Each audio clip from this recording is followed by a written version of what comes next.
চট্টগ্রামে সলিমপুরে সংবাদ সংগ্রহ করতে গিয়ে এখন টেলিভিশনের চট্টগ্রাম ব্যুরোর প্রধান ও বিশেষ প্রতিনিধি হোসাইন জিয়াদ ও চিত্র সাংবাদিক পারভেজের উপর জন্য তীব্র নিন্দা ও প্রতিবাদ জানিয়ে ফেনীতে মানববন্ধন কর্মসূচি করেছে কর্মরত সাংবাদিকরা। রবিবার দুপুরে জেলা প্রশাসন, জজ কোর্ট ও আদালতের সামনে প্রতিবাদ কর্মসূচিতে দাঁড়ান জেলা টেলিভিশন, পত্রিকা, অনলাইন ও ডিজিটাল মিডিয়ার সাংবাদিকরা।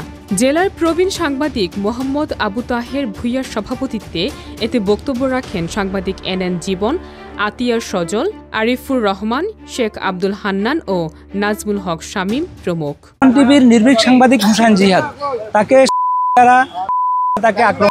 সঠিকবার বস্তুনিষ্ঠ সংবাদ করতে গিয়ে, সংবাদ পরিবেশন করতে গিয়ে আমরা এর দ্রুত বিচার চাই এবং অন্যথায় আমরা এখন মানববন্ধন করছি, পরে বৃহত্তর কর্মসূচি গ্রহণ করব।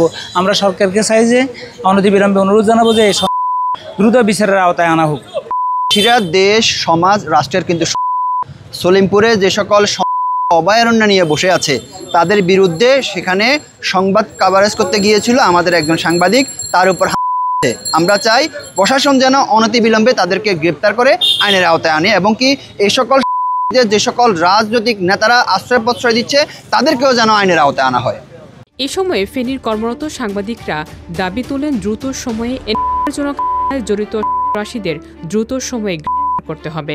সারা দেশে সাংবাদিক নির্যাতন বন্ধ করতে দ্রুত পদক্ষেপ নিতে হবে।